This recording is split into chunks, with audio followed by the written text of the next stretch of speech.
Satria maheva aiza tazomina eto.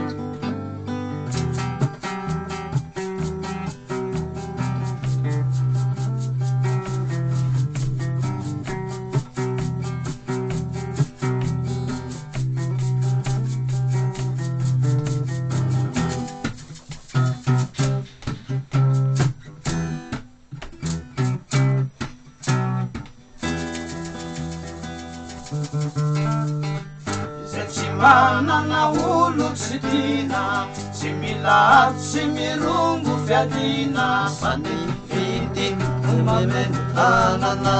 afafiwani zai simanana, hindia tega para, asentimianti mankahala kuwaza, Easy manana, funa kisi mahaiza miti.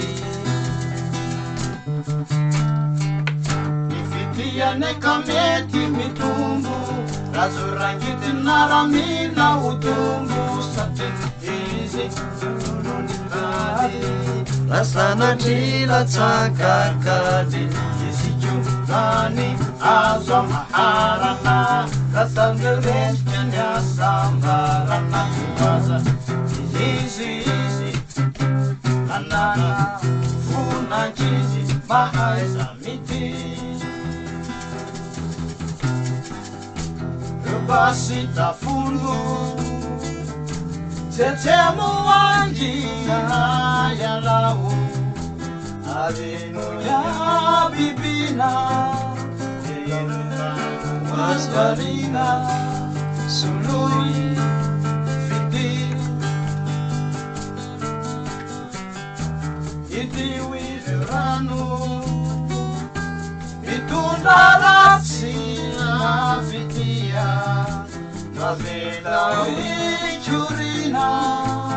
Itanira sinita fina Ai sama dai Sului fiti tanong masuk yes kali Ni fitia neka yefa wanati Yefa kulukulu yambachi ufati Sati hizi inafanana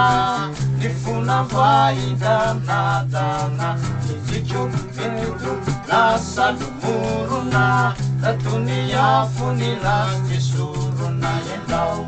sailubulubu Afahani iroburubu Fangeza nifiti Mitabadaba nibasi Anzari uvazu nibala Ula sabuni jazu Itsimito ifakazu Sati ifakadi Sati ifakadi